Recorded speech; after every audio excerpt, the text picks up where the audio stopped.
Hello नमस्कार दोस्तों, welcome to views column. आज से हम second chapter making of the constitution start करने जा रहे हैं और इस चैप्टर को हम दो पार्ट्स में कवर करेंगे क्योंकि बहुत लंबी वीडियो हमने नहीं करनी है और काफ़ी इंटरेस्टिंग टॉपिक है। डिस्कस करने में काफ़ी आपको इंटरेस्ट भी रहेगा, इंटरेस्ट बना रहेगा। तो चलिए शुरू करते हैं। देखिए, जो हमारा कॉन्स्टिट्यूशन है, क्योंकि ये जो चैप्टर का नाम है मेकिंग ऑफ द कॉन्स्टिट्यूशन, तो कॉन्स्टिट्यूशन बनाएगा कौन? कॉन्स्टिट्यूएंट असेंबली, वो बॉडी जो बनेगी वो बनाएगी। तो इसकी हम अगर जड़ें देखें कहाँ से शुरू हो रही हैं, तो सबसे पहले कॉन्स्टिट्यूएंट असेंबली की बात की थी एम एन रॉय ने 1934 में लगभग एम एन रॉय ने बात की कि हाँ भाई, कॉन्स्टिट्यूएंट असेंबली भारत का बनना चाहिए। ऑफिशियली फिर 35 में अगले साल ही कांग्रेस ने डिमांड की कॉन्स्टिट्यूएंट असेंबली की। फिर 38 में 3 साल बाद Pandit Jawaharlal Nehru being president of Congress, उन्होंने डिमांड की कि हाँ भाई, कॉन्स्टिट्यूएंट असेंबली बननी चाहिए, वो यूनिवर्सल एडल्ट फ्रेंचाइज पे बननी चाहिए और यही कॉन्स्टिट्यूएंट असेंबली भारत का, इंडिपेंडेंट भारत का कॉन्स्टिट्यूशन बनाएगा। तो आप ये देखिए, ये मेन 3 डेट्स हमें देखने को मिलते हैं। क्योंकि गवर्नमेंट ऑफ इंडिया 1935 आ गया था, रिस्पॉन्सिबल गवर्नमेंट बन चुकी थी, तो इस सरकारें चल रही थी। फिर क्या होता है कि वर्ल्ड वॉर 2 आ जाता है। तो वर्ल्ड वॉर 2 में ब्रिटिश सरकार ने इंडियन लीडर्स से कंसल्ट किए बिना ही भारत को इसमें पार्टी बना दिया, जिसके विरोध में इंडियन लीडर्स ने रिज़ाइन दे दिया प्रोविंशियल असेंबलीज में जो सरकारें थी। लेकिन क्योंकि ब्रिटिश को चाहिए था कि भाई इंडियंस हमारी सपोर्ट करें, क्योंकि इंडियंस के, इंडिया के ही सोल्जर जा रहे थे जो लड़ रहे थे, इतनी उनकी जनसंख्या नहीं थी कि वो अपने ही सब कुछ कर लेंगे। We Indians are warrior community, तो उनको हमारी ज़रूरत थी। और इसके लिए फिर वो क्या करना स्टार्ट करते हैं। अगस्त ऑफर आता है 1940 में, और उसमें कहते हैं कि भैया आप हमारी सपोर्ट कीजिए और युद्ध खत्म होने के बाद आपकी कॉन्स्टिट्यूएंट असेंबली हम बनवा देंगे।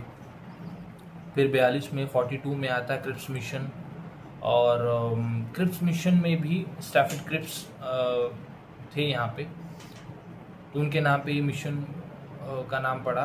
और उन्होंने भी कहा कि हाँ, वॉर के बाद हम ये कर देंगे, कॉन्स्टिट्यूएंट असेंबली बना देंगे। लेकिन उन्होंने रिजेक्ट किया 2 नेशन थ्योरी, जो मुस्लिम लीग डिमांड कर रही थी कि पाकिस्तान हमें चाहिए, या मतलब एक सेपरेट नेशन चाहिए, जिसको क्रिप्स मिशन ने रिजेक्ट कर दिया कि नहीं, ऐसा नहीं कुछ होगा, जिसके कारण मुस्लिम लीग ने क्रिप्स मिशन को रिजेक्ट कर दिया।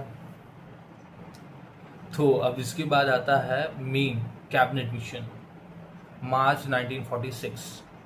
इसमें 3 मेंबर्स थे। फर्स्ट लॉर्ड पैथिक लॉरेंस, दूसरे सर स्टैफर्ड क्रिप्स जो पिछले में भी थे, और तीसरा एवी अलेक्जेंडर।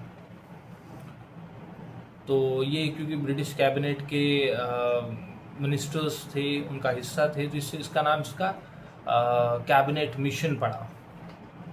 अब ये भारत आते हैं, डिस्कशन करते हैं कि हाँ भाई, कैसे सारी चीज़ों को देखा जाए, कैसे किया कैसे जाए, क्योंकि उनको पता चल गया था कि अब इंडिया को रूल नहीं कर सकते हैं, अब आप यहाँ पे शासन नहीं कर सकते हैं उनकी, क्योंकि वर्ल्ड वॉर 2 के बाद उनमें इतनी क्षमता ही नहीं बची थी कि वो रूल कर पाए भारत को।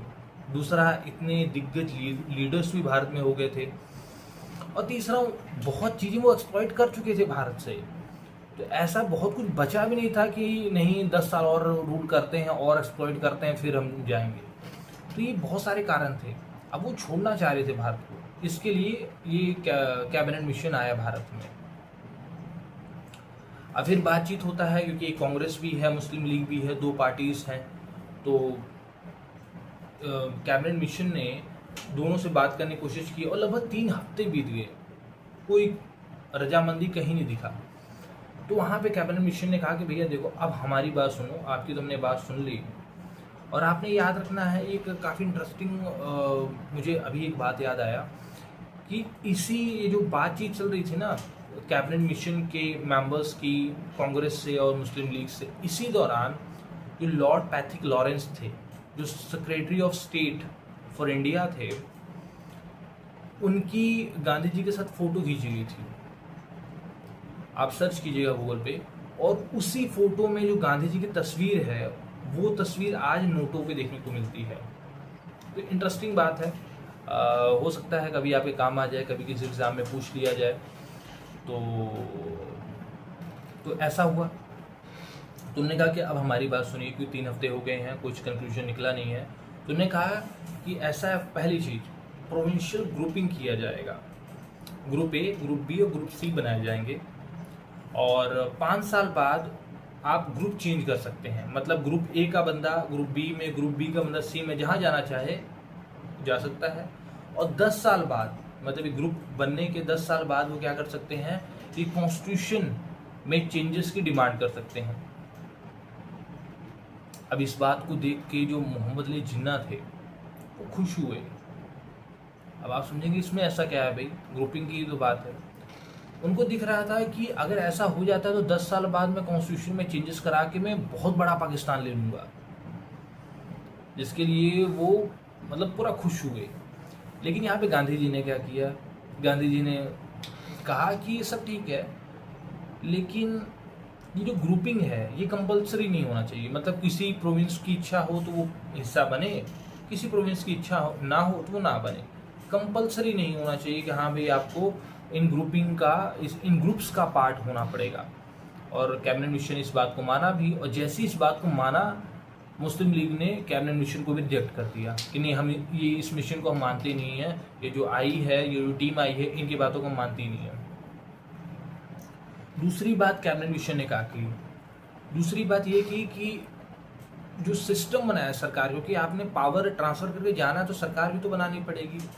जो सेंट्रल गवर्नमेंट में सरकार बनाई वो सरकार बहुत कमज़ोर थी। मतलब जैसे कम्युनिकेशन हो गया, डिफेंस हो गया, फॉरेन अफेयर्स हो गया, करेंसी हो गया, ये जो बेसिक जो चीज़ें हैं यही सेंट्रल गवर्नमेंट के पास रहेंगी। ये पावर इन मैटर में, बाकी सारी पावर स्टेट गवर्नमेंट्स के पास रहेगी।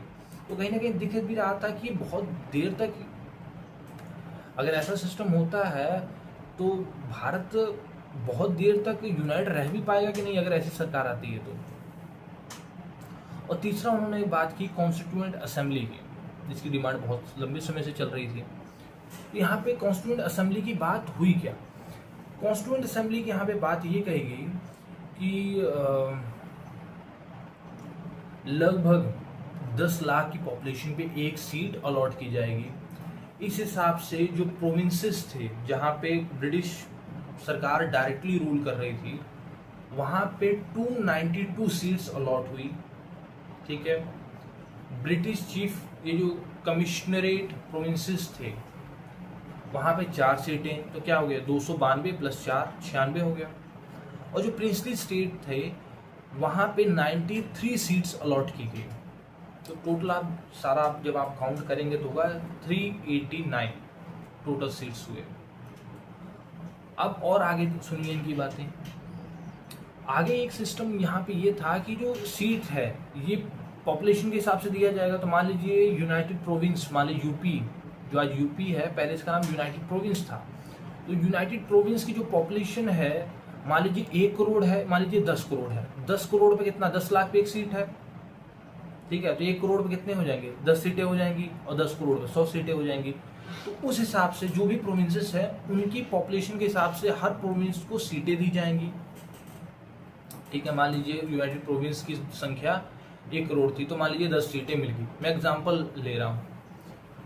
और ये जो 10 सीटें मिली, इनको भी, प्रोविंस को सीट मिल गई 10 टोटल, इनको भी 3 भागों में बांटा जाएगा, मुस्लिम, सिख और जनरल। और ये भी मान लीजिए कि अब 1 करोड़ में 80% हिंदू हैं, तो 8 सीटें हिंदू को मिल जाएंगी, है ना। एक 10% अगर मुस्लिम कम्युनिटी है तो एक उनको मिल जाएगी, एक 10% अगर हिंदू सिख कम्युनिटी है तो उनको मिल जाएगा। मतलब उनकी जो पॉपुलेशन का प्रोपोर्शन होगा उसके अकॉर्डिंग ये सीट्स मिल जाएंगी। और ये जो सीटें मिली हैं, अब इन्हें चुनेगा कौन? क्योंकि भाई डिवाइड एंड रूल का सिस्टम चल रहा था। ऐसा तो नहीं था कि हाँ भाई कोई भी इलेक्शन लड़े, कोई भी वोट कर दे, जो आज सिस्टम हो रहा है वैसा तो नहीं था ना। तुमने कहा कि जैसे कि सिख कम्युनिटी है, सिख कम्युनिटी को मान लीजिए 5 सीटें या कुछ भी नंबर, एक्स नंबर ऑफ सीटें मिली। अब उन सीटों पे जो मेंबर चुने जाएंगे उनको चुनेगा कौन? जो प्रोविंशियल असेंबली में सिख कम्युनिटी के लोग हैं वो चुनेंगे। मतलब अगर मुस्लिम कम्युनिटी की सीट है तो प्रोविंशियल असेंबली में जो मुस्लिम कम्युनिटी के लोग बैठे हैं वो ही चुनेंगे इन मेंबर्स को। ठीक है जी।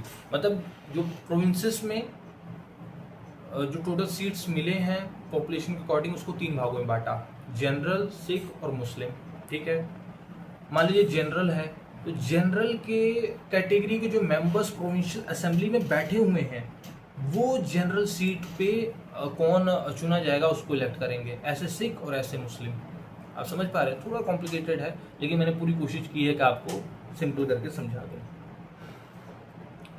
तो इस तरीके से चुने जाएंगे, ये सिस्टम उन्होंने लगाया। और प्रिंसली स्टेट में ये हुआ कि भाई वहाँ के जो राजा हैं, किंग हैं, वो जिसे रिकमेंड कर देंगे कि हाँ भाई हमारे यहाँ पे ये फला बंदा ठीक है, काफ़ी इंटेलिजेंट है और ये रहेंगे हमारी तरफ से, तो ये कंसल्टेशन के माध्यम से ऐसे भेजे जाएंगे। तो ऐसा सिस्टम हुआ। एंड इसके बाद क्या होता है, लगभग जुलाई के लगभग में इलेक्शन होता है, क्योंकि अब सीटें तो लॉट होगी, कॉन्स्टिट्यूएंट असेंबली का इलेक्शन होता है। और इस इलेक्शन में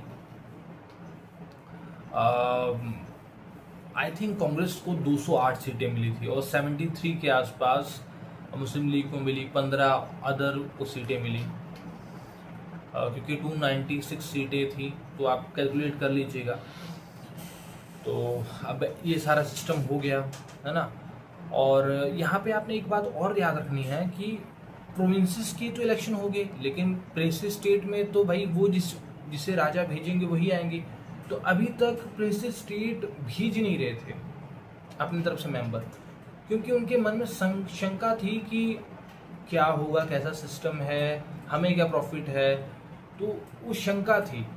इसके लिए बाद में एक नेगोशिएशन कमेटी भी बनाई गई, ताकि ये जो कमेटी है ये प्रिंसेस स्टेट में जो किंग है इनसे कंसल्ट करके उनको कॉन्फिडेंस में लेके और कहें कि भैया अब आप अपने मेंबर्स भेजिए, संविधान बनाया जाए।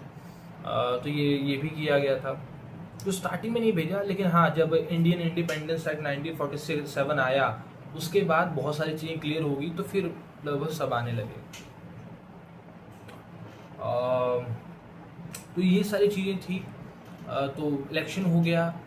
अब कांग्रेस को एक कह सकते हैं कि दबदबा कांग्रेस का ही रहा है।